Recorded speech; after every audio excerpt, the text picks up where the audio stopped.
Hi friends, നമുക്കൊന്നൊരു വായനയാകാം. കുരിശ് രാജവീതി. നോക്കിയാലോ.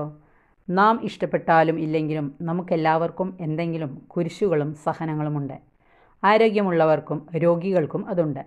ചിലർക്കത് ശാരീരിക രോഗപീഠകളാകാം, ചിലർക്കത് ആധ്യാത്മികമായ ചില ഇരുണ്ട രാത്രിയുടെ അനുഭവങ്ങളാകാം. അതായത് ദൈവം പോലും തന്നെ കൈവിട്ടേക്കുമോ എന്ന് തോന്നുന്ന അനുഭവങ്ങളിലൂടെ ആത്മീയമായി കടന്നു പോകുന്നതാകാം. എത്ര ശ്രമിച്ചിട്ടും പ്രാർത്ഥനയിൽ ഒരു ആശ്വാസം തോന്നാത്ത അനുഭവം, അഥവാ പ്രാർത്ഥനയിൽ വിരസത തോന്നുന്ന അനുഭവം സഹനം തന്നെയാണ്. സഹനങ്ങളുടെ മുൻപിൽ എളിമയോടെ നിൽക്കാനാണ് നാം പഠിക്കേണ്ടത്. അതിലും സഹനം ഉൾച്ചേർന്നിട്ടുണ്ട്. പീലാത്തോസിൻ്റെ മുൻപിൽ നിശബ്ദനായി നിന്ന യേശു നമുക്ക് മാതൃകയാണ്.